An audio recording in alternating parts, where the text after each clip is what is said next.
You opened the one that fell on the floor, didn't you? It's not that bad. You just drank half of it, like as it's pouring. Yeah, I barely got any. That's the annoying thing. It's fine. So open the other one. No, that's the. Oh, I didn't know there was a. Jesus Christ. Good thing we're on video. I think I'm not cutting this. That's got to be the clip. Yeah. Just no words, no nothing. It's just like attempted delivery, and you're like trying to like handle this.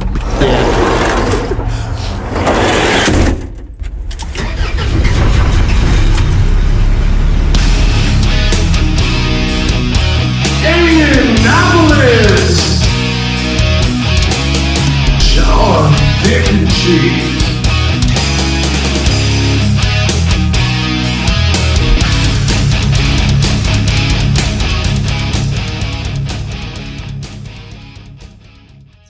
Welcome back, Stamp Tramps, to Attempted Delivery. Happy Halloween. This is our Halloween episode. Yeah. I'm wearing a Avenged Sevenfold shirt that's kind of Halloween-y. I'm wearing Pink Floyd, which is said very something. not. Yeah. Very not. I should have said something. I should have said my plan. I just thought of it just now that I was wearing this shirt, and I was like, it's kind of Halloween-y. Should work pretty well. Hey, Ben, you were off for a week. And I was. Yeah, it does. It felt like longer, but also flew by. Yeah. One of those. Like in hindsight, it feels like there was like some people at work. There's somebody we work with that's like pregnant, and I saw her and I was like, damn, she got like, wow, she got bigger. It's crazy. And I think she was away the week before. So it feels like it's been, you know what I mean? It's one of those where it's like you're on and off, and then it's like, oh wow, I haven't seen her in like a month or something like that. But yeah, I kind of would have assumed that she like had the baby or something. But it just felt like it had been a while, but it was like 5 days total, plus Sunday, I guess. But right. yeah, I worked the whole time. Like around the house, like doing. Yeah. I had a few projects I wanted to do, and one was like fixing these boards on like my porch. They were just like rotten in places, so I just like cut out pieces of the porch and like replaced them with new boards. Nice. And then just like other trim pieces and shit like that. What's it like? What's it like being a real man that does stuff like that? I'm learning to be a real man. That's the problem. YouTube is teaching me how to be a real man. It's a lot of like yelling at inanimate objects. That's how that's. Well, I do that too. Just nothing gets fixed afterwards. Usually quite the opposite. There's some of that. There's some breaking stuff. I've gotten a lot better with stuff. I've gotten a lot better with stuff like that. I credit meditation to that one, to be honest with you. Speaking of, if you want... Minus medication. That's a funny premise, how close those two words are together. It is funny. Which if you want to start... damn it. If you want to start... I just said the F word. If you want to start meditating, I just got an email from the Waking Up app or whatever. Oh, yeah? That it's like I can give you a free 3 months. Yeah, I'm into that. Hell yeah. For sure. Yeah. So you got till the new year to try it out. Word. Yeah. But yeah, anyway, I've gotten a lot better with like losing my temper, building things, or like putting together an IKEA couch or whatever the yeah, I've gotten a lot better with stuff like that. And video games.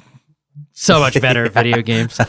Not better at video games, but better at getting Not angry. breaking controllers. Now, I still think Call of Duty would send me over the edge. Yeah. There's just certain... Yeah. It's too like you know how they say like road rage is more because it's like there's a precedent for it because you're driving, you're in like we're not supposed to go 80. Yeah. Like we're not supposed to be moving at that rate. Right. And that like velocity, like we're not supposed to be like, and combined with like high stakes. You're also usually not all the time, but usually you're on your own. Drunk. So you're not. What you say? So like you're probably a little more free. Like you're not like self-conscious of like, oh, what are other people going to think of me? You're just like able to fully rage out. And it's usually at just not somebody you know. It's like they're just a stranger. Mm-hmm. So it's much easier for them to be a target of your rage. Yeah, they're whatever you hate. If you hate women, they're minutes. It's already it's within the 5 minutes. I already checked through that. But yeah, so yeah, I've gotten better at just being patient, especially with and then same thing with like working on cars and stuff. The thing that gets me is there's always a problem. Like it's never like changing oil usually is fine. I mean, I don't think I've ever had issues changing oil per se.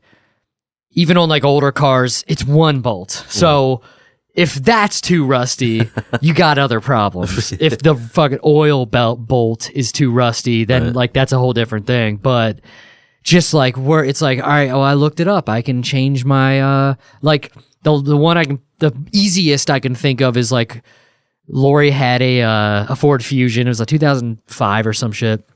And it like I went to change the brakes on it. It's not a difficult process, but this car has these stupid, I'm pretty sure it's 2005. It has these dumb like these rubber, like, you know how like brake, do you ever see brake pistons like in a caliper? No. It's like these rings. And Remember, I'm not a real man. Yeah. These rings, and they close on the brake pads. Okay. So it's what butts up against the brake pads. Okay. This car has these fucking these brake pistons that instead of just being metal on metal, it's like this like rubber like sleeve on the inside of the piston. So when you like depress the piston, it like twists and goes inside the caliper. Or it could just be like every other car. I mean, maybe new cars are like this. No, my Mustang doesn't like that. But like, or it could just not have that. Like all of the other cars, it could not have that stupid product that some engineer thought would be a good idea. And like, I couldn't get it. Either that or it's just cheaper to produce that way. So I don't think that's it. I think it's like an engine. They do these things with like cars where they're like, no, yeah, like some brilliant engineer, I guess, gets the idea to like design something for whatever reason. I'm sure they have a reason, and maybe it makes sense, but it's not worth the headache. Like a '69 Chevelle, the brakes are fine. You know what I mean? Just make them nicer, like the new cars. Right. Like I guarantee your Hondas They're literally don't have reinventing the wheel, like basically. Literally, yeah. But I remember like I couldn't even get it done. No, could I? I can't remember if I could get it done or if we had to like take it to the mechanic, which sucks because then you have to put the car back together. You spent all that time and didn't fix it. But yeah, and it kept getting like clogged up. Like it kept like folding on itself. And it like wouldn't depress enough because when you do the brakes, you gotta like it has to be fully depressed so that you can put new brake because the new brake pads are thicker. Okay. So you have to it has to be open further than it was because like the brake pads are like twice as thick because they're brand new and they have way more. Worn down. Yeah, exactly. Okay. So yeah, I mean it's just shit like that, and it's just like before as soon as I'd hit that wall. That first wall, the first thing that wasn't exactly like the YouTube video described, I'm infuriated. Yeah. And like now I've gotten to the point where I can like problem solve and like not freak out at the first inconvenience. Yeah. I still feel it, but it's like I just put it down. Just like I didn't realize how similar we are in that regard with the suppressed rage. Yeah. I think it's like a universal thing. It might be a man thing, but true. There's probably some women out there that are like that, but see how I manage it. I just don't try things. I a lot of times don't. I'm getting better. Like I'm getting better at doing. That's why I worked on my porch all week. Right. And again. So all I wanted to work on the porch and all that shit, and then I wanted to build some shelves in my basement, and it took all week. So, like, is it better to just do it, or did I waste a whole week of time? No, you got something to show for it. I mean, I guess. Yeah. I saved some money and whatever, but I could have just worked. Like, I could have been working at my job and making more money. I don't know if it was worth that. But yeah, no, I did skate on Thursday, which was dope. Nice. So I got to skate and like hang out with my friend on Thursday, and we went home and watched football and shit. And nice. So that was sick. So I didn't, but yeah, no, it was definitely fun. And we went to dinner like Wednesday night. So I don't know, we did a little bit. But Oh yeah. Yeah. I actually made it out to a mic on hell yeah. Tuesday. I went up to the Comedy Zone. Nice. I had a rough first Tuesday Comedy Zone mic that I went to, just because like I honestly didn't have like a lot to specifically work on. Yeah. And I don't know. I just there wasn't a ton of people, but I actually had some things that I actually wanted to work on. So that like. It changes everything. Yeah, because like I can go to a random other mic if there's like a ton of people there. Yeah, I can maybe work on something, but I'm also comfortable just like going through some stuff. Oh, maybe I haven't done this in a while, like, and just like kind of do whatever. But I'm not like, these people have seen every fucking joke I've done. I'm not gonna like go up there and like, you know what I mean? Because then you're not gonna get a response, and like even if it's funny, you're just not going to get a response because they're like they already know what's coming, and they're just they're worried about their sentence, But this was just a more fun atmosphere. I think it was like about 13 comics or so, and some of them brought friends, and some I knew, some I didn't, which makes it fun too. So.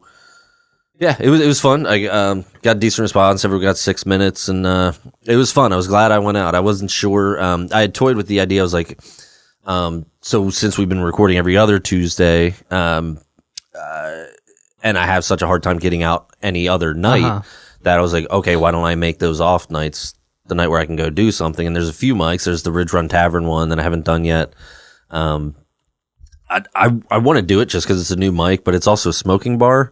So I got to just like put myself in the mindset of like, you're going to have to deal with that for the night. No judgment if you smoke, but it's tough if you don't to just be in a smoky bar all night.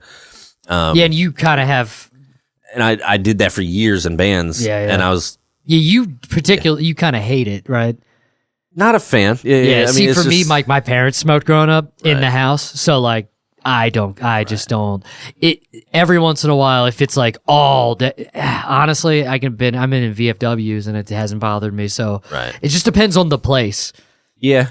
And if I they did got it for some years. ventilation, it's all right. I did it for years and didn't think about it, like playing bars, because that's just what it was the norm. Yeah, and you just kind of get used to it. But then when that stopped, and then for going for so long, it's like.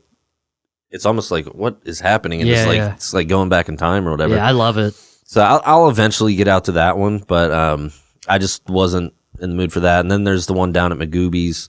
That might be the next one I check out. Just to go to some new mics and just try to branch out more.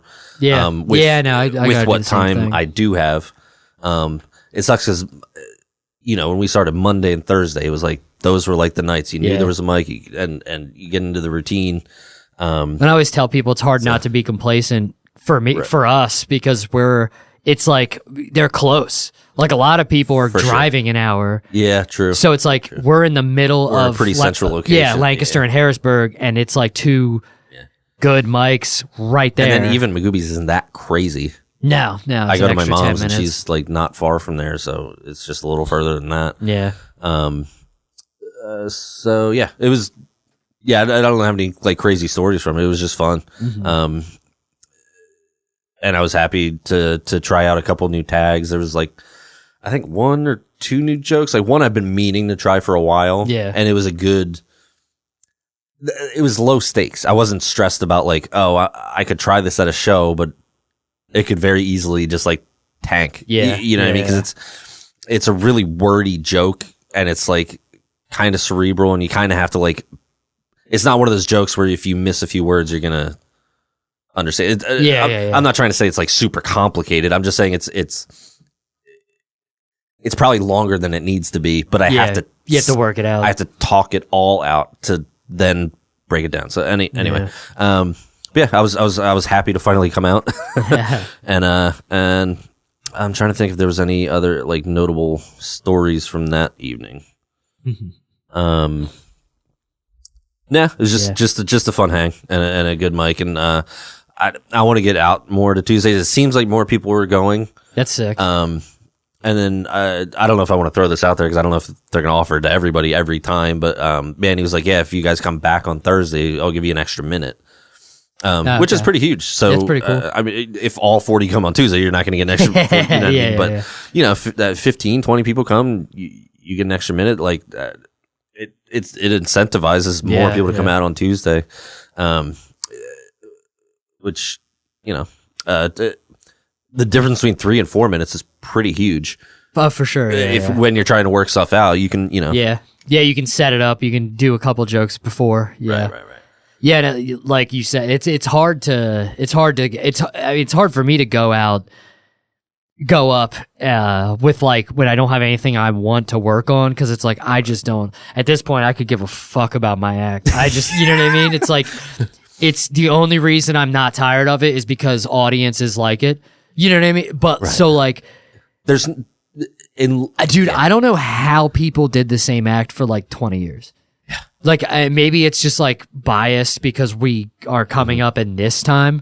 Right. Not back in the day, but like I don't understand how you could like, no wonder a lot of comics were depressed. No wonder Richard Jeni killed himself or wanted to kill himself. He killed himself, right?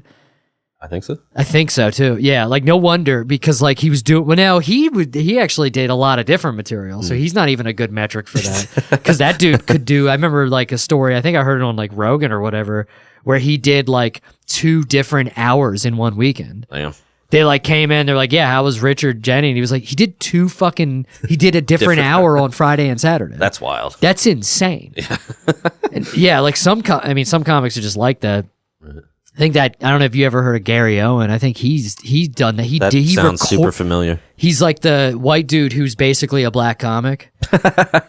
And and he like recorded a special, and I think he was saying that he was talking to his like, I don't know, whoever was helping him with the special, his producer or whatever, or his manager, and he was like, "Do you think we got that last night?" And he was like, "Yeah, like 100%." He's like, "I think I got another hour."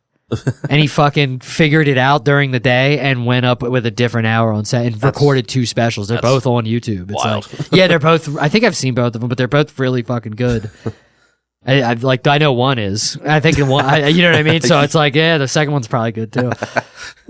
But, actually, and I know that I saw the more recent one, which was the second one. Right. So like, so if the second one was good, the first one's got to be, right? For sure. But I can't remember if I watched the first one or not. But yeah, it's hard to like yesterday or last night. I think I'm like I think I'm entering my era of, if I don't have anything to do, I might just go up with fucking nothing and just like riff. And if I can't figure it out, I'll just look at my phone and look at note and then like pick something. Yeah. And I'm like, it'll probably be painful at first, but maybe it'll get you. Well, I've been kind of doing it already with like definite jokes. Like I've like, all right, I want to work on this one, and then like I'll just keep my notes there, and then if I start to blank on something, I'll just look at my phone. The first joke I see, I'll do. And like I've done that a couple times, and it's been fine. And I've already like noticed like getting more comfortable free thinking about it, which is like cool. And I don't know if that's just in general. It could just be a general thing that's happening anyway. But like on last night, so Drew hosted at POV, and then he said a bunch of, he was like, he said a bunch of jokes about me in like, he opened and I was first. He hosted and I was first. Right. And he said a bunch of jokes about me, but he was like being really nice. Like, these are like things I love about Sean, and then making jokes about it. They were really funny jokes, but they were like, yeah, it was just like, and Zach Jack was like, "Are you dying? Why is he doing this?" He also had one joke. He like started with a joke that like a new joke of his that was really good. Mm-hmm. But then he was like saying a bunch of shit about me, and he told that story about me fucking calling myself a rapist. He's like, I've been giving him shit for this, and that's why, because it was on Halloween. Right. Okay, right. So like that's why he brought that up. So it kind of like led into me. It's kind of led perfectly into, because I had nothing that I wanted to work on. I had one new joke that I did like 2 weeks ago or whenever, like a week and a half. I guess 2 weeks ago. Mm-hmm. And then like I didn't even know what I was gonna do. I had nothing. I'm like, dude, I don't give a shit about any of this. Like the only thing I had was this like story about going to Home Depot, and I just kind of like told that. I don't even know if there's something there or not, but I'll probably about to tell it on the podcast because why not? But because I don't know if it'll fit in the act or whatever. But just like a story about me going to Home Depot, or maybe you can punch it up and then I'll have a bit. Word. But yeah, I kind of went up with like nothing, but like some of the shit he said about me set up like he mentioned how he's like. He was just like, he is totally fine with like admitting that he likes Taylor Swift. That was one of the things. And I have like a newer joke about Taylor Swift. So I'm like, all right, well, I just told that joke and then told this story and then and then kind of finished with a joke I wrote about like going to a football game, which I think I ran by you already, but I've since wrote it. Okay. Right. But yeah, just like, I feel like I'm getting more comfortable or whatever. That's kind of how I felt at, I did the show at in Lancaster at the Village or whatever, opening for TJ. Right. How was that? It's very good. Hell yeah. Yeah, that venue's sick. It's like a nightclub or whatever, Alrighty. but it's like a really good Where room was it? in Lancaster. It's the Village nightclub. Okay. I guess the people that own it used to own the Chameleon Club. So there's like a little section in the back that they kind of call the Chameleon Club, even though it's like connected. And last time they did the show, it was in there. But this time they pre-sold enough tickets to move to like the stage, like the big stage or whatever. So we did it there. Oh yeah. Yeah, and I forget how many people. I think 70 something, something like that. But yeah, it was a really good crowd. They weren't all Haitian, so that was good. They didn't just like they weren't just waiting for me to get off stage for TJ to go on stage. I gotcha. It was like, yeah, I didn't understand the context at first. Yeah, TJ's a Haitian dude. Okay. He actually Tyler Rothrock featured, and he came up with Tyler Rothrock. They like worked together in New York. They were like doing open mics and shit in New York together. Alrighty. But yeah, and that was somebody. He's like he was real good, and he like was real. He's like getting to the point, and Tyler was talking about this. He was like, yeah, he's getting so good at just being like free on stage. Like he's just like like you wouldn't even know where like the material starts and ends. Like kind of like shit like that. It's just cool to see somebody that's like ahead, but like wasn't. You know what I mean? They're like not. Right. They haven't been doing it for fucking 40 years. Just like 10 or something, and you could see how free they are. It's like, damn, okay, I have that to look forward to. Right, a little light at the end of the tunnel. Exactly, carrot on a stick kind of thing. Yeah, hell yeah. Yeah. But yeah, it was a really good show. And I found myself like being a little bit more free with some of like the setups, the jokes, like I was talking to like some of the people in the front, even though no one sat in the front. There was one couple in the front. No one said, it's like, damn, we need ushers. We need to just seat people. It's like, you're sitting you look nice. You're going to sit in the front. But yeah, it was a sick show. I got to be a little loose at that mic. There was one female comic in a sea of dudes, but she actually brought like 3 or 4 of her friends, and I just happened to go up after, so I was able to tie one of my jokes. Like, yeah, of course I'm going to pander to the women like right after. Yeah. You know, the one female comic came up here. She was really funny. I don't think of anything else over the last week that was crazy. I do have like a bigger story. I went to. I already told about the kid going to the movie, right? Yes. Yeah. So last weekend, some friends of ours got married.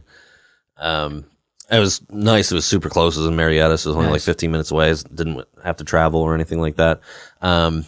As a friend of Kate's, who she met at work, and her husband is Irish, like actually Irish, not like American Irish, like where you claim to be Irish, but like you're kind of not like sunburn Irish. Like no, these are like from Ireland. Like so some of his family had to like fly over, obviously, and I ended up in the wedding. We haven't been like super close, like we're friends, and but some of his people like couldn't come because it's a lot, you know. A whole from flight Ireland, and everything.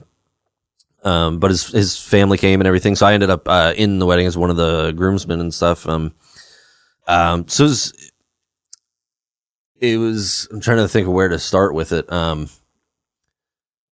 One thing was really funny. Like I think I've said on here, my kid is like a crazy cat lady. Yeah. And just like comes across every time we go for a walk. There is a lot of stray cats around here. We pull up, we park like a block away from, it's just street parking, block away from the venue. Open the door, cat just chilling right there. It's amazing. And then it followed us to the wedding. This was at the rehearsal. She's like, I don't want to go to this wedding. There's a cat right here. What do I go in there for? Well, the cat came with us. It just followed us to the rehearsal. This was the night before. Yeah. Pulled up. And then it just hung out like during the rehearsal. Next day, during the ceremony, cat comes walking up. That's crazy. And walks up like in between their legs as they're getting married. Is hilarious. The entrance, we did this thing where it was in front of this like historical house that's been turned into like community center venue kind of thing. That's cool shit. So the ceremony was in the front yard, everything else was inside.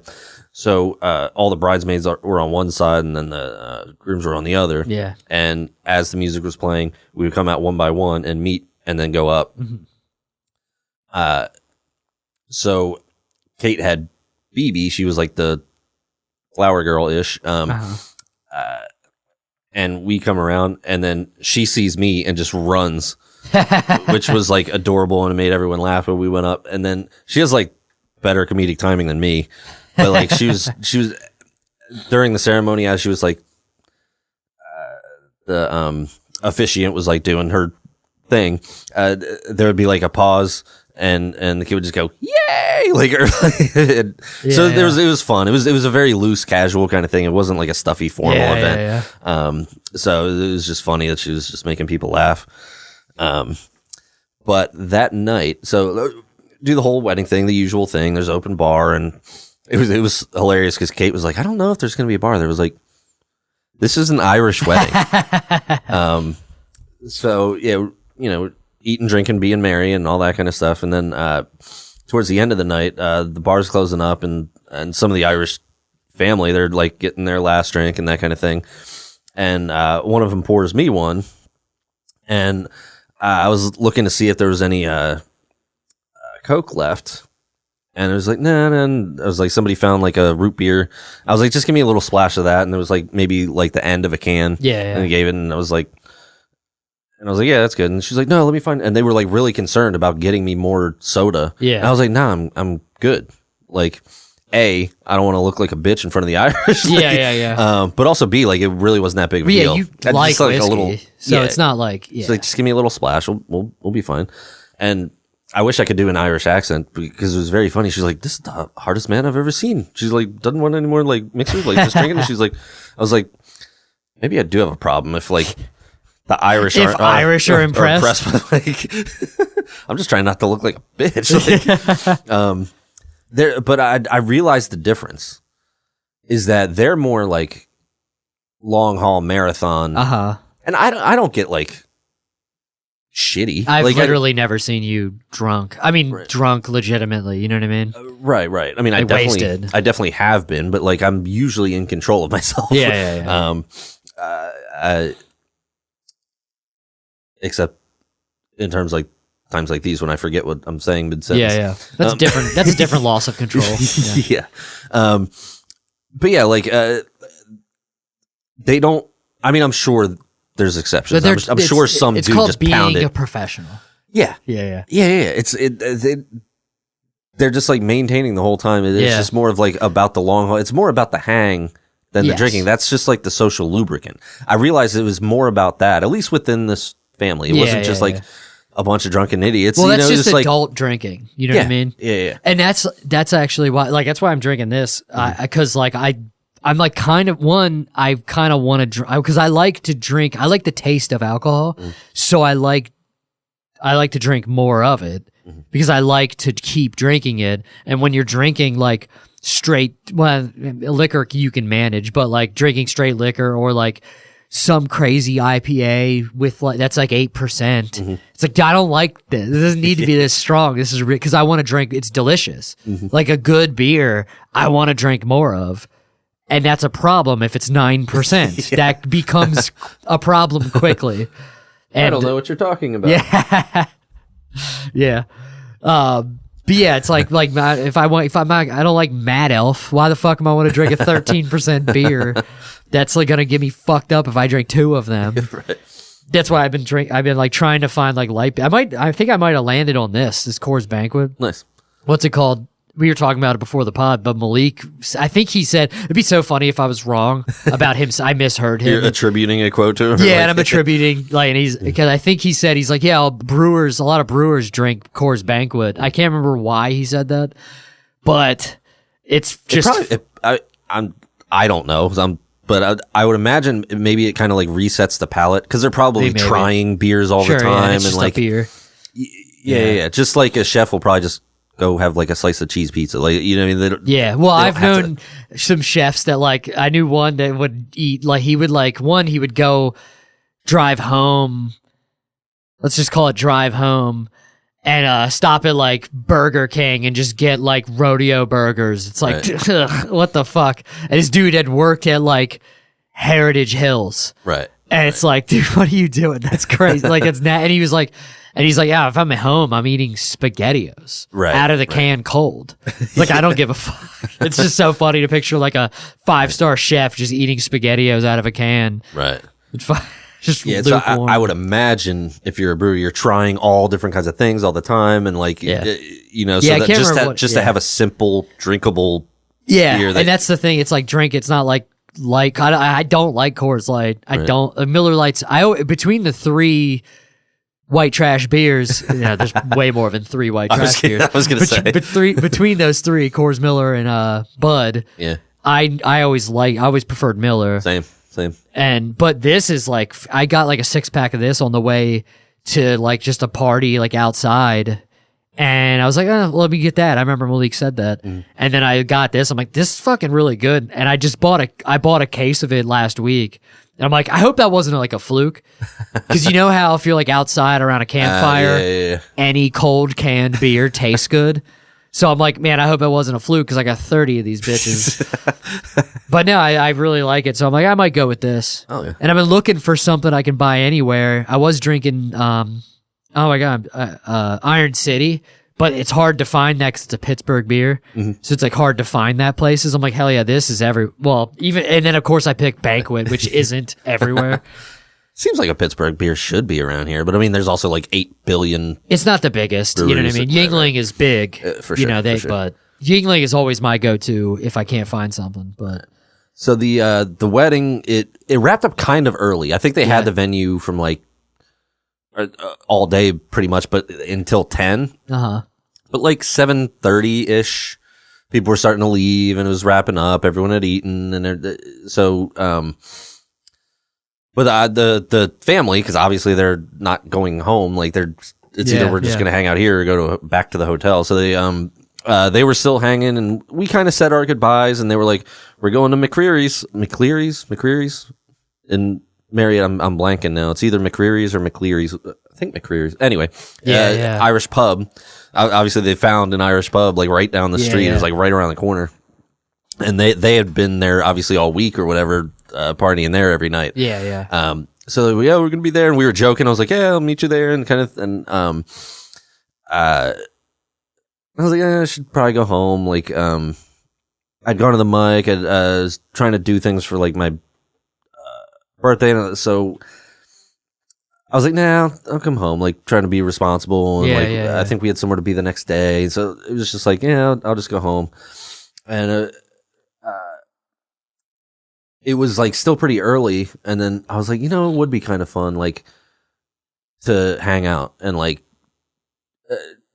be sociable. But like, I mean, when else am I going to like party with like a whole Irish family? And they're actually just really cool, awesome people. So I was like, at the very least, I should do it for the story. You know what I mean? And the experience. But also just like everyone was like super friendly and plus, just, I mean, I always love weddings just because it's a good time. Like everybody's in a good mood. Right.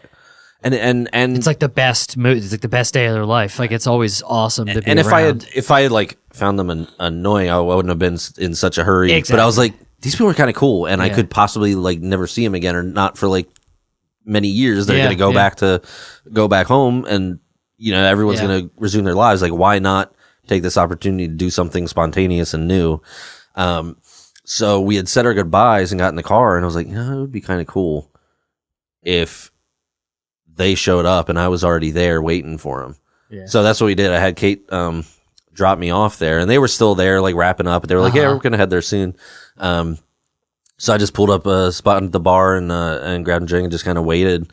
And it was a little while, but I was like, they got to say goodbye to people too, and all that kind of thing. And I was like, after a while, I was like, I wonder if they decided not to come. That'd be so funny. Now you're just a drunk by yourself. in some random Irish pub I've never been in before. But eventually they came walking in and they were like, "Oh shit." It was a really cool moment. It was really fun. So they ended up grabbing this table. There was I want to say about 8 to 10 of us. Mm-hmm. I'm not going to bother counting right now in my head, but it was like about 8 to 10 of us. And they sat me in between this one couple who was I think it was his brother. I got a little confused on the relation to everybody, meeting so many people at once. I believe it was his brother and sister-in-law. I could be wrong on that, but anyway, they're not going to listen to this. But ended up just like having a really cool hang and conversation, just about like the differences in the countries. The dude kept making jokes when they were like putting like the music on for the ceremony. He kept saying Pantera. I was like, fuck yeah, this is my guy. And ended up talking about he was in a band and play guitar, and he was really loving like Nirvana. So we were talking about like Nirvana, Alice in Chains, and then me and her, like I was in between them for whatever reason, and we were just talking about a lot of asking questions.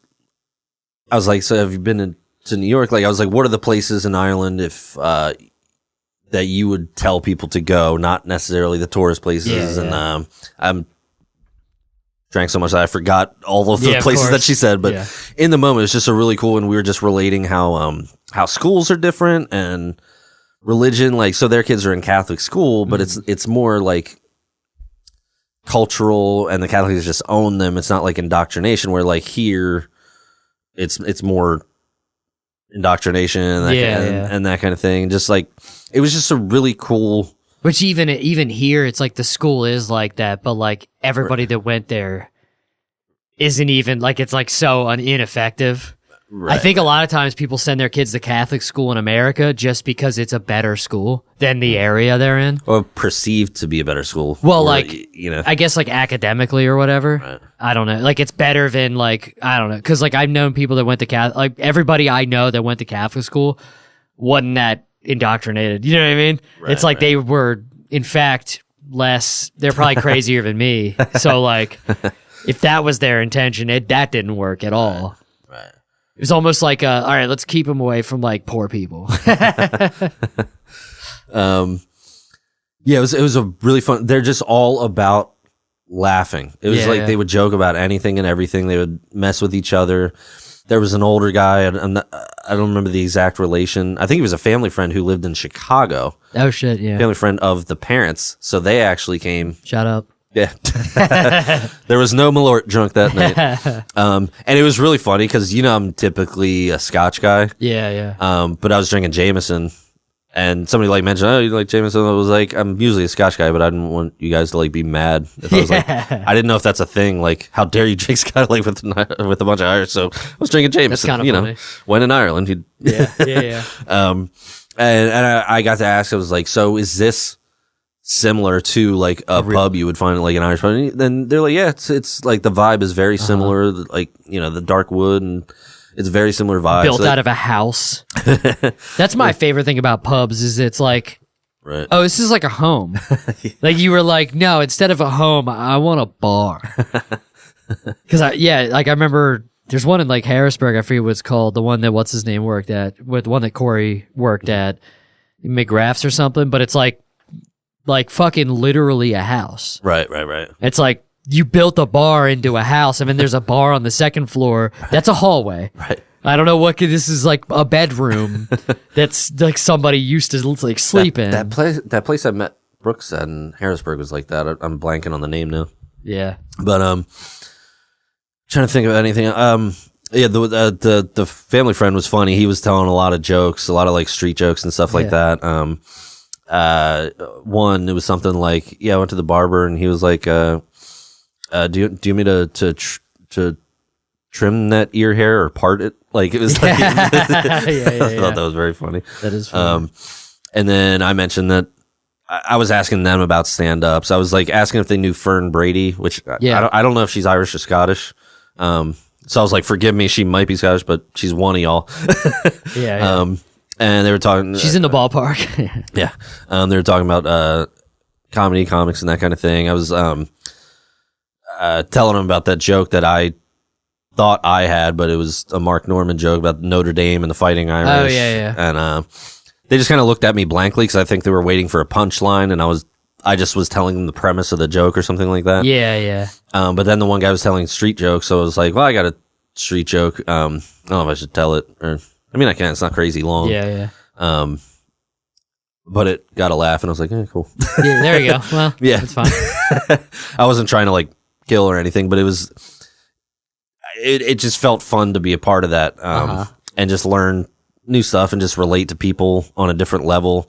It felt cool talking to people who aren't from here. Yeah, it is. They didn't have the same like. I feel like everyone's so fucking tense here. It does feel that way. It's like it just everyone's depends. just on edge. It just depends. It just felt free, like. Because, like, I don't know, remember that show we did in fucking Pottsville? Is that where it was? Yeah, because it was near the fucking England. That was, like, not really tense. I mean, a couple, like, jokes were, like, like, but for the most part, it was, like, everybody, it's like, fuck, I forget that people, like, not everybody. That's why I gotta check out the internet. Because it makes you think like the internet, and most people aren't thinking like the internet. Yeah, maybe that's a better way to say it. Like, I'm presuming everyone's already like tense and like, because I'm like ramped up. Yeah, and, and then like when you go into like a situation thinking like that, just awkwardness can then feel tense. But it's like, it's just we don't know each other. Why would we not be tense? Right. You know what I mean? Like it's kind of like everything feels tense. Where it's like, no, it's not tense. It's just like we don't know each other.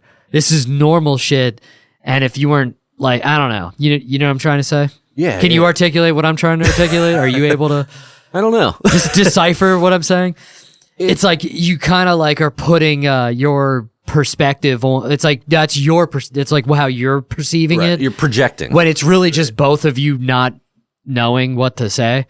And they might be doing the same thing where they're like, "Oh man, things are crazy right now. I don't want to make a joke about fucking some shit." Yeah, it's it was just that was one of the, it was so it felt refreshing. It was like just to be. I think like it's they made me like feel that. like family. It was just like so like it was like that like it gave me like a bigger perspective. Like also because we live here, it feels like the world.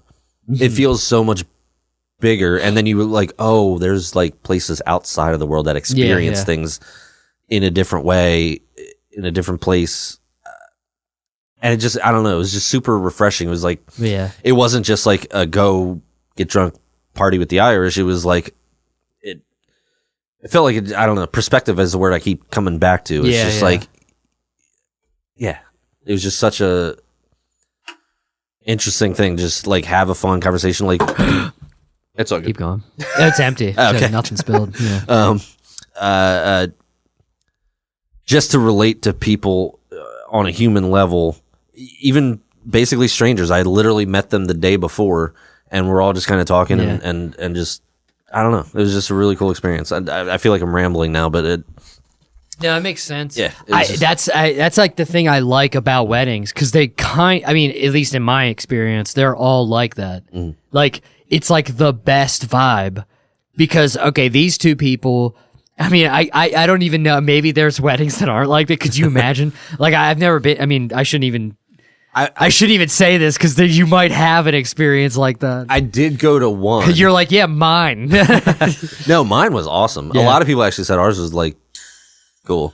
I know I'm biased, but whoa.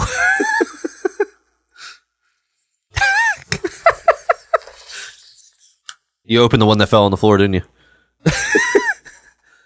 Shit. It's not that bad. You just drank half of it, like as it's pouring Yeah, into your... I barely got any. That's the annoying thing. It's fine. So open the other one. No, that's the. Oh, I didn't know there was a. Jesus Christ. Good thing we're on video. I think I'm not cutting this. That's got to be the clip. Yeah. Just no words, no nothing. It's just like attempted delivery, and you're like trying to like handle this. Yeah. Anyway, what were we saying? Well, because it's like. Because that's like the best vibe. It's like two people. That's like the happiest day of their life. I love that you don't know. You don't know where we were, but I do because I was the one fucking drowning. No, I do know where we were. Because I went to a wedding where that happened. Yeah, it was mostly a good vibe, yeah. but there was some portion of the family who wasn't invited and were upset about that. So they showed up anyway. That's so crazy. They like, and obviously it's their wedding. They're not trying to make a scene or make a whole thing. So they had to like scramble to find seats. Because when you put on a wedding, like you have a guest list, so you know the number of chairs you have to rent and tables and all the things. So they had to scramble to find extra everything for these people to like sit on. And it was wild. They were just kind of like friends of ours. It was a friend I used to work with at the guitar shop. So we weren't like super close. We didn't know the family. Yeah. So we didn't really get the whole skinny, but like they were like, yeah, these people were not invited, and they showed up anyway because they were butthurt that they weren't invited. So it was crazy. Yeah, it was tense, but there wasn't like a scene or anything. No, but yeah, weddings are tricky because that's so fun. Yeah, it depends on the family because if there's like family drama, that can come out very easily. But you know. Yeah, I mean, I don't, like I said, that's what, as I was saying that, I'm like, oh, I bet there's real bad ones. Like, I've only been to like good, positive vibe weddings. And as soon as I was saying that, I'm like realizing, oh, there's probably like a shit ton of these that go sideways real quick. It's funny you mentioned that. Actually, yesterday I saw some headline, some crazy news headline. This woman showed up to her ex's wedding drunk. Nice. Good start. Just came into the ceremony with like a half a like empty bottle of champagne. She's drinking champagne too? That's hilarious. Probably stole it from the wedding. Oh, okay. You know what I mean? It makes more sense. Just her own champagne. And then she proceeded to say, I've had your brother and your best man, and they both performed better. Like to the whole wedding and everything. And it's funny because that's not much of an insult. To say listen, we don't always kill on stage. Sometimes we have bad nights. True. She's a whore. Well, she fucked his brother and his best friend. Right. And I don't slut shame. If you want to fuck, you can fuck whoever you want. But that's also throwing a bomb into the relationship because if he didn't theirs, because if he didn't know that his best friend slept with his girlfriend and his brother. But yeah, no, she does kind of win. But it's also not the insult you think it is. Right, you know what I mean? It's like, well, yeah, but yeah. It's partly a self-own, like a little bit. It's like, that's funny. But, and then she was eventually arrested. I can't remember if she showed up in a dress. I don't know if it was that, but yeah, she was like. In a wedding dress. They found her just like sitting on somebody's car drinking like the champagne and they arrested her, but yeah. Poor girl. Kind of. You know what I mean? It's hard not to have a little bit of empathy. Right. Yeah, that's... Yeah, like I said, it kind of occurred to me. I'm like, oh yeah, I guess these don't always go well. Like I've only had positive... Like I love weddings. Every wedding I've been to is great. Like it's always like really cool vibes. Like everybody's really happy. And then like you get to, I don't know, I guess you kind of get to like meet people under the best circumstances. Yeah. Unless it's that. Yeah, so I guess that's just like, I wonder what percentage of weddings are bad. Like I wonder what the... There's some crazy nightmare stories. Like yeah, but I wonder like what percent... I wonder... Yeah. I feel, I might be biased, but I feel like 90% are like great. Great times. Even if like the relationship is a train wreck and it collapses and crashes and burns like a month later. There's definitely those kind of weddings too where you're like, I give it. Yeah, but who cares? I give it 3 years tops. It's great now. They're cutting the cake. It's great. Oh, they're arguing. Fuck. Well, we're having a great time. Glad I flew to Maui for this. BB was a trooper. No nap at all that day. Damn. Like we didn't know how to navigate it because the ceremony and everything was happening like when typically in the window where she would nap. Yeah, so you couldn't really like cut out like early afternoon and we were both in the wedding party, so like we could not be there. So we did sleep a little later, but we still had to like get up and get ready and all that stuff, so we couldn't sleep in too late.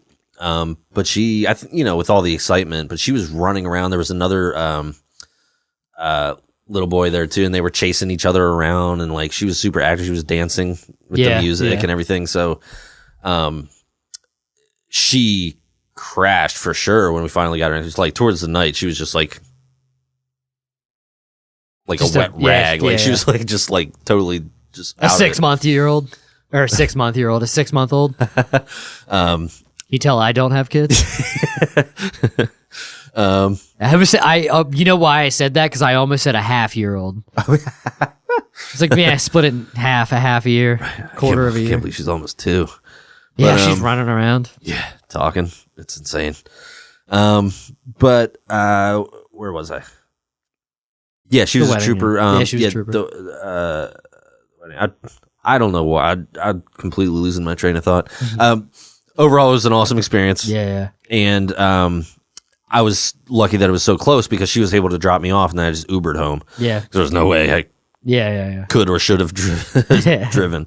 And I'm trying to think if there's any other major thing to pull from that. No, it was just a cool shift in perspective and relating to other people. And you have a show coming up. I'm trying to think of a segue. Like this weekend at Liddit's Shirt Factory, I have a show. You said that place was pretty cool. You did a show there before. Yeah, it was sick. Nice. Yeah, it was sick the last time I was there. And this should be a good show. I'm hosting. Trying to think of who else. Michael Beavers, nice. Jamie Pappas, nice. Greek. Yep. I'm assuming has to be. Jay Yoder's headlining, and then Andrew Glessner, obviously. Right. And then I think Paul Easton's going to do the guest spot. I think that's it. That'd be fucked up if it wasn't it. Just everybody but one person. But no, that's definitely I'm thinking of the flyer. I think that's definitely it. Nice. So we'll see how the turnout is because it is Halloween weekend. So it could go either way. That's true. I mean, is it Friday or Saturday? Saturday. Oh, you're probably good then. Yeah, people will probably want to come out and party and that kind of thing because Halloween's Friday. Yeah. So, like, but I figured Halloween parties is what I was thinking of. Right, but I think a lot of Halloween parties will be on Halloween. You think? Yeah. So I think the next night might be... I forget what it's like to have people that don't work on Saturday. Yeah, true. I'm off. I took off. Did I? Yeah, I took off. Am I calling off? Do I have to cut this from the podcast? No, I actually took off on Saturday, which protects my Friday day off. So I'm off Friday, Saturday. So that's dope. Yeah, I get to relax or whatever. Maybe work on the house more now. But no, I'm excited about that. I think it'll be a good show. Hopefully it gets a good turnout. They usually like sell out or whatever. Like they fill up. It's just a holiday weekend, so it's hard telling. But it's also getting colder out, so people aren't, So as far as you said that venues in general, so maybe it just brings people. Some venues people just come to. If it's their spot or they trust that there's going to be a good show or whatever. So and every POV show that we've done there has been great. So it's not like they have like a good, Like they have like a good precedent for having a good time there. So we'll see. Yeah. Hell yeah. Yeah, hopefully it's good. Yeah, I'm trying to think. I don't think I have anything else. Oh, well, I'm posting at the Comedy Zone a while from now. Somewhere in November. Or is it early December? It doesn't matter. It doesn't matter. Just look on my Instagram, Dick and Sheets. Somebody posted on Ziggler sent it to me, which is the only reason I saw it, but somebody commented on like the Lidditch show flyer. They said like Dick and Sheets. I saw that. Yeah. Did you see? Yeah. Did I respond by then? I said something because the only reason I saw it was because Ziggler sent it to me. Yeah, they said, Dick and Sheets. Yeah, I guess it was either comedy or porn for you, or something to that. Yeah. That's exactly what it is. I guess it was either porn or comedy for you. And I was like, I responded. I was like, trust me, porn was not on the table.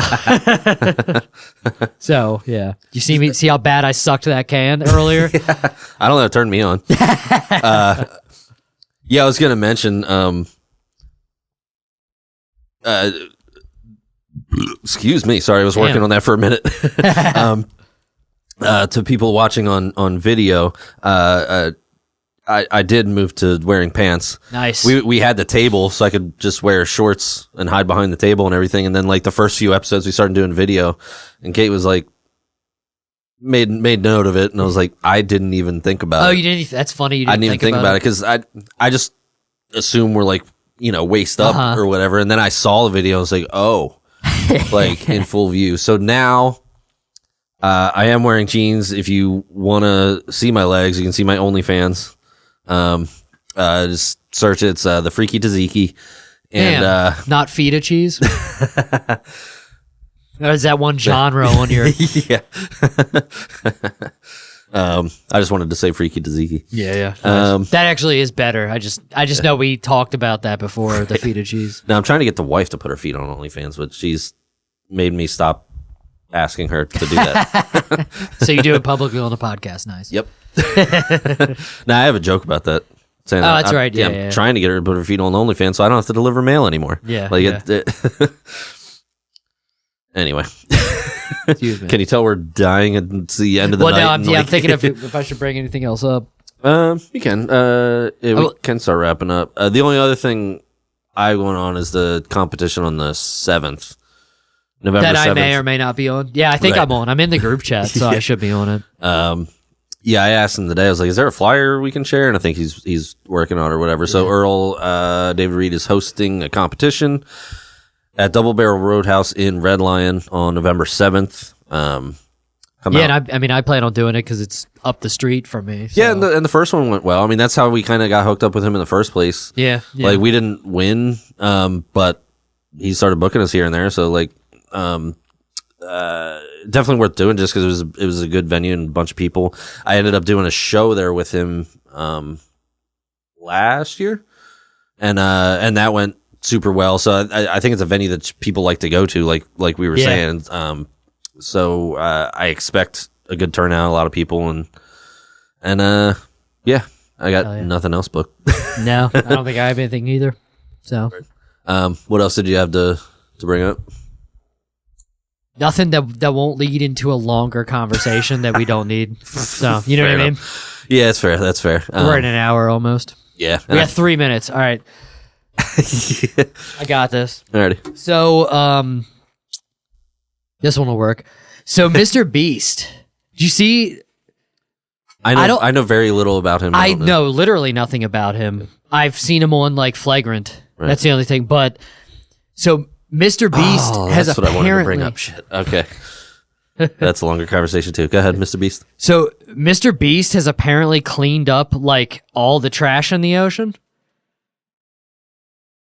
Oh, yeah?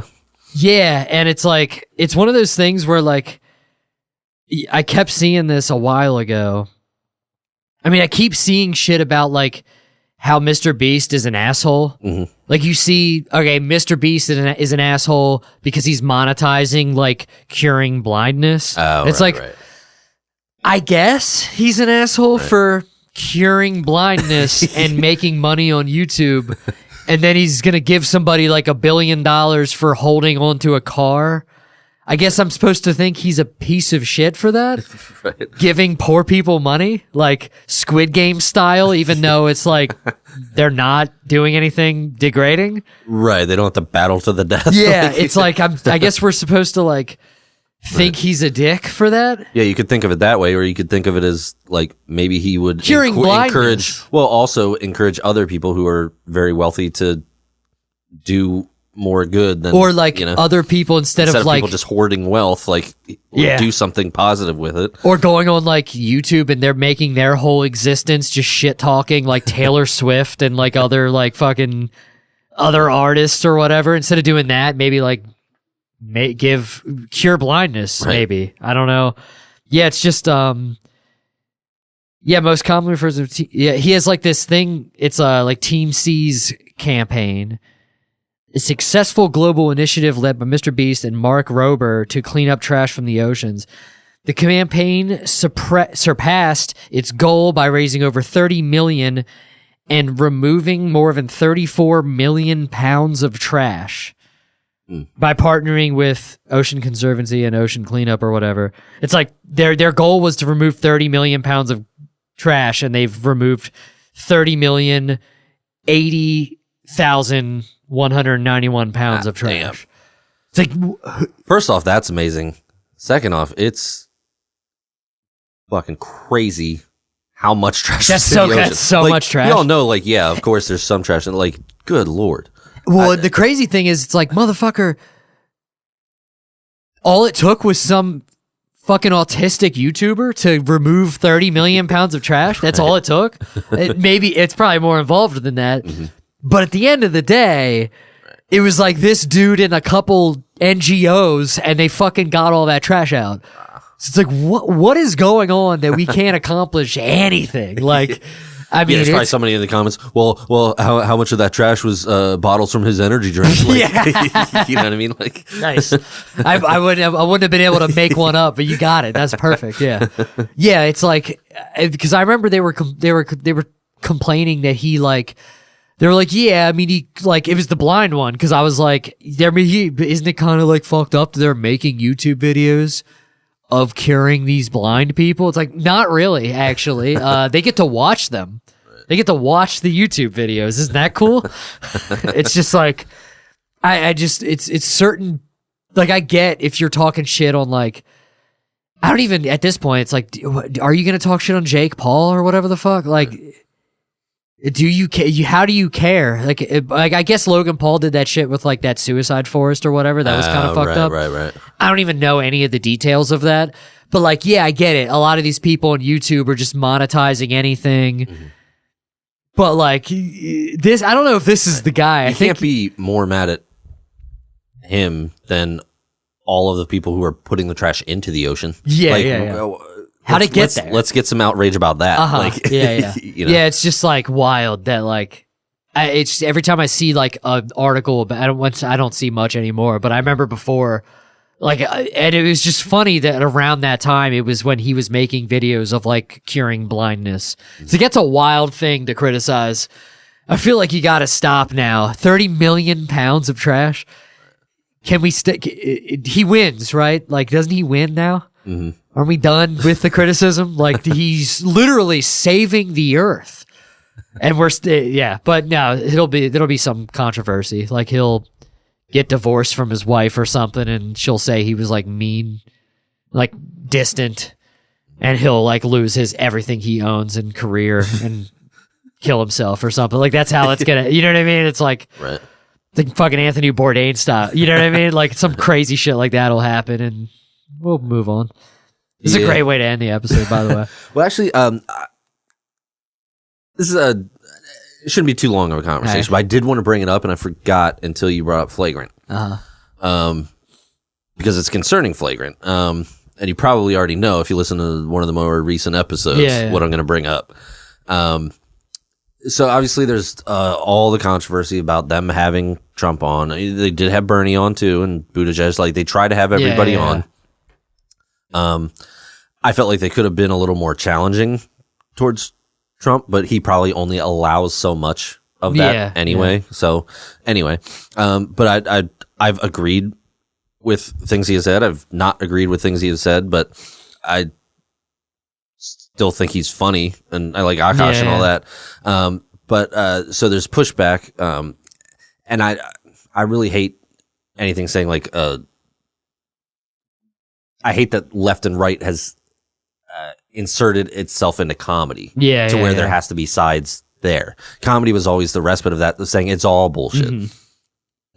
That's why I gravitate towards people like Carlin, Stanhope, Bill Hicks, like where it's it's all bullshit. Like you can get caught up on either side, but look at the bigger picture. It's all bullshit.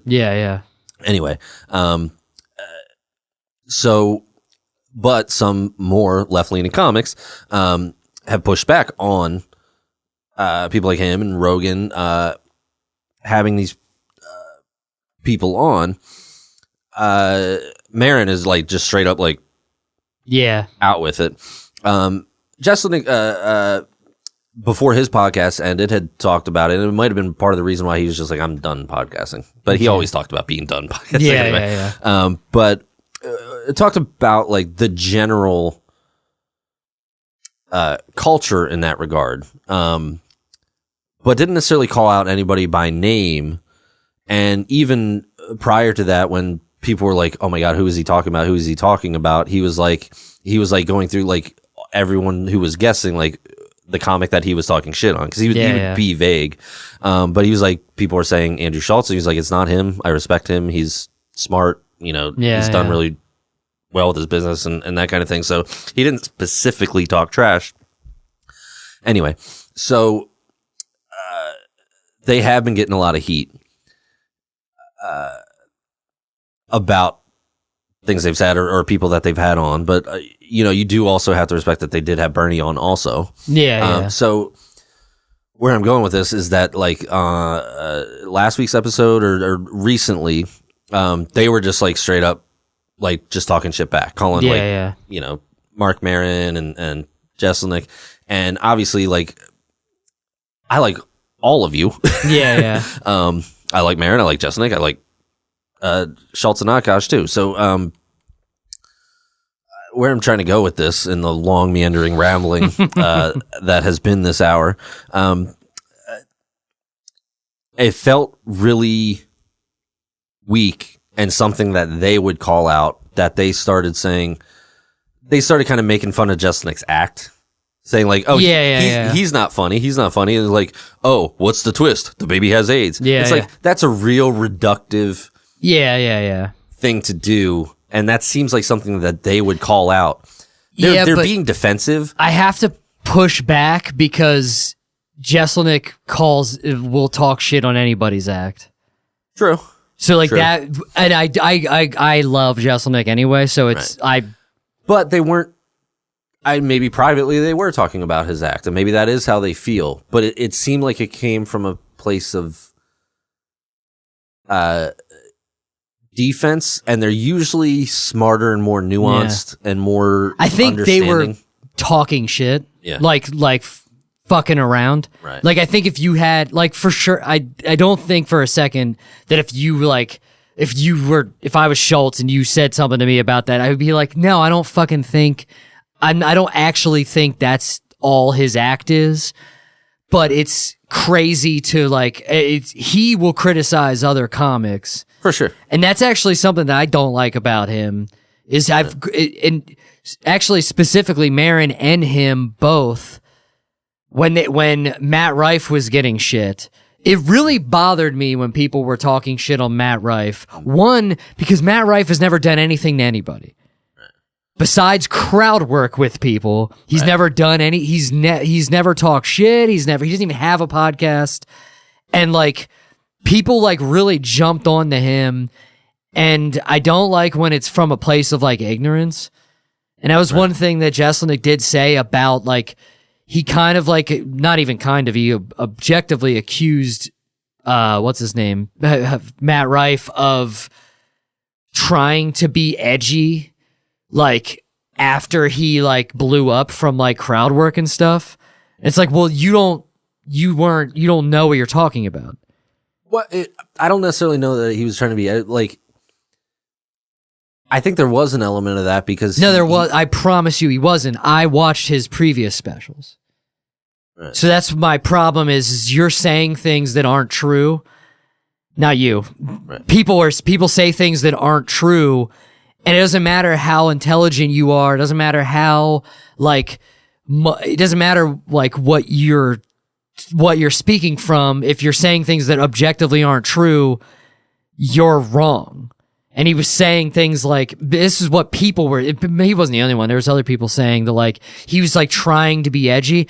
No, that is a carbon copy. In fact, it was less different than his previous act. It was actually, he could have tried newer things.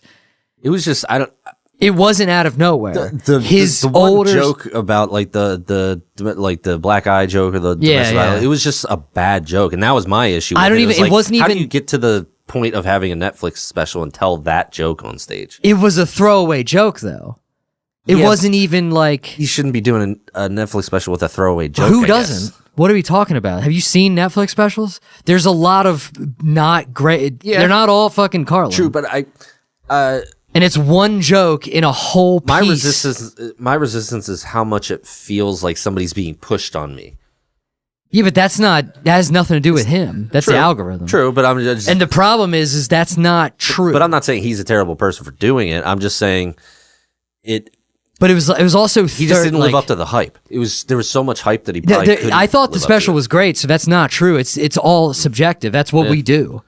So like my problem is when you say that he's trying to be edgy now. No, you're ignorant. You can't. That criticism isn't a real. That's wrong. It's incorrect. There's I think 2, maybe 3 specials on YouTube of the exact same style type dark material. You didn't watch him. If you think that Matt Rife changed what he was doing with his material, you are actually incorrect. Well, that's a fair point about changing the material. It's just... I mean, it doesn't matter what the material is. Some people go up fucking... What's her... and I don't have anything problem with... Jesus Christ, what was her? She was so big. And a lot of people talk shit on her for a while. Nanette. Jesus Christ. Hannah Gatsby. Yeah. She could go fucking 5 minutes without getting a laugh. Right. Is that not comedy? So if somebody has a throwaway joke that the audience laughs at, I mean, what's the problem? It's like a 30-second joke. He got canceled. He got canceled over a 30-second joke. The funniest thing about his whole thing was he literally later in that special, he has a whole bit about he's talking about how this happens with the internet. Like he literally in the special talks about people jumping on, you know what I mean? Like he literally 100%. References what happened in the special. It's like, did you finish? Right. Because you're doing what you'd think if you heard somebody say that, you wouldn't do what they said you will do. And like my problem is like some of these, and you don't have to be in touch. You can be, you're completely allowed to be out of touch. As a fucking successful millionaire comic that has their audience and they tour around the world being successful, it's perfectly fine. But you don't get to like say that and then be like above everybody. Like you were wrong. That's not correct. It's incorrect. Same thing with the Shane Gillis thing. It was like, first off, Shane Gillis didn't even say the slur. How did Matt McCusker get away scot-free? He said the slur. Shane Gillis did the voice. He wasn't going on an SNL. That's true. But it also didn't ruin Shane Gillis. He just lost one. Yeah, because he didn't quit comedy. And then, right. But that's enough to make somebody quit comedy. My point of this, we got to lower our voices a little bit. But my issue wasn't necessarily that. Jessica Nick talks a lot of shit, and some of it I agreed with, some of it I don't. But I guess he'll do that in the context of just talking about comedy. If you do comedy, you open up yourself up to criticism of the comedy. A lot of us can't handle it if criticism. But my point was that he was like, or Marin, or anybody was like objecting to this thing, like with going to sell. Let me finish my point though. going to Saudi Arabia or like doing these things, like I just felt like it was a weak comeback, and I would expect more from them because they're usually smarter, more nuanced, and it felt kind of like high school to just be like, oh, well, he's not funny, and just reduce his act to like, oh, the baby has AIDS. It just felt, that's kind of weak. No, I don't disagree with you on that. I'm not saying they don't have a point to make. Yeah. It's just, it felt like a weak way to do it. It felt like something that they would say is weak bitch shit. Yeah. But how much shit do I thoroughly disagree with that only because how much shit do people have to talk before when was the last time they mentioned either of those people? It's been 0 times. So how much do they have to endure of, who they're talking about? Who like Marin shit talks openly for how long? Right. And like, it's like, I disagree with that being weak when it's like, that's what they've been doing. Like, they said something that was like, when was the last time you heard Jeselnik say something nice about another comic that wasn't himself? He has said a lot. I feel like it's few and far between. It's he. I mean, I'm not even trying to get into that. Right. But like, they've not talked shit on anybody. Who have they? I mean, like I listen, so like they haven't talked shit on anybody openly until now. So it's like how much, like that they've been the target of shit talk. So it's like I feel like they get but a couple. They get like one cheap shot out of a dozen thrown at them. You know what I'm saying? Yeah. I mean, it's not classy or whatever. You know what I mean? You're right.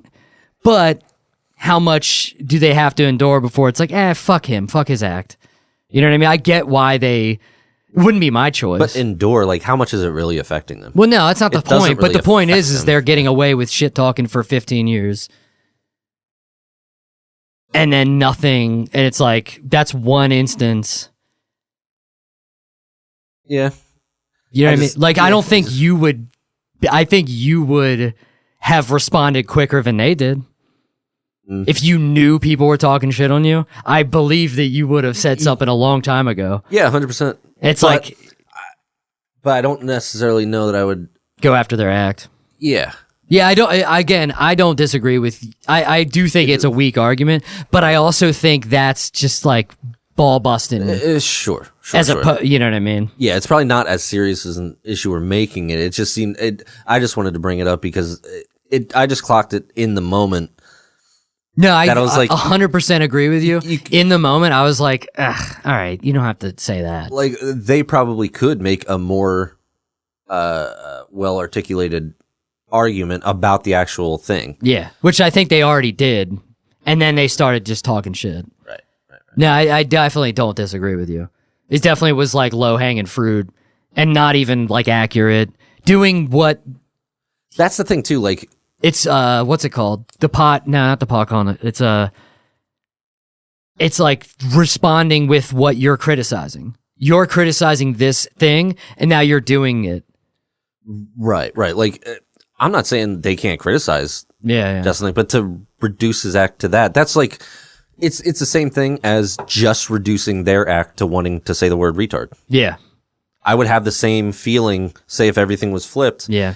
And they just came out as like, oh, he just wants to say, it's like, that's a little reductive too. 100%. That ignores any nuance that they do. So and obviously, like, I'm biased and like Jesselnick's one of my like heroes, but I'm also not like blindly like, oh, he can do no wrong. Yeah. I've disagreed with him on many a thing. The big thing, but I'm not going to say he's not funny. And if somebody, if somebody doesn't do like something I disagree with, I'm not going to then ignore all the things they built. You know what I mean? Like, I don't know. Yeah, and that's the biggest. We can get out of here. That's the biggest. The thing that bothers me is like inaccuracy, because like you can't criticize something and then be like, well, that, and then be like ignorant of it. That's what bothers me about like this whole, and that's the thing that bothers me about Maron when he talks about like the Austin comedy scene being racist and like fucking they're all hacks, they're all this is just shit that he's literally said, not even reading between the lines. Right. And it's like, you mustn't be watching any of the content because there's a dozen episodes of Kill Tony where somebody goes on that show because for some reason people go on there and it's their first time doing comedy, which is unbelievably delusional to me. Yeah. It's like, yeah, do that. Go on for the first time ever. What do you think's going to happen with this? Right. And they'll go on with like some racist jokes or misogynist jokes. Right. Something that'll make their dumb friends laugh, but not a comedy audience. And then they'll bomb their ass off. Right. And Tony Hinchcliffe will make fun of them and call them and say shit like, yeah, you were kind of just being misogynist. You're kind of just being like a racist. That's not really like funny. So how is he you know what I mean? It's like, you can't be. I think that there's. You can't call him a racist misogynist and then I've seen him like shit on the people you're describing. Right. So it's like, you're not really. There's a lot of just people just like being real, like I keep using the word reductive. To make it easier to not like the person. Or so that's the only the only thing the only pushback I'm giving you is that like they're paying attention and they've been listening to people talking shit. And it's like, they're kind of like, fuck them. I'm just going to talk shit now. Right. So which is fair. They have a right to respond. I feel like they could have done better, but it was, for sure. It was just in the moment and they were fucking around. It was a podcast. And also I've said dumb shit on here. They've also had like, the pushback is like, they had like a nuanced discussion and then they kind of like kept talking. They're like, nah, you know what? Let's keep going. You know what I mean? Right. So it's like, I don't know. This is also really funny that this is coming out after like, two of maybe the most talkingest episodes guest episodes. Hey, we weren't the ones doing it. You notice how we didn't say anything negative about anybody. So yes, once again, I already see where the sentence is the views and opinions of our guests do not reflect the opinions of the co-hosts. Yeah. If you're still listening, thank you so much. We got to go because Damien has to put the baby to sleep. Yeah. She had a good run.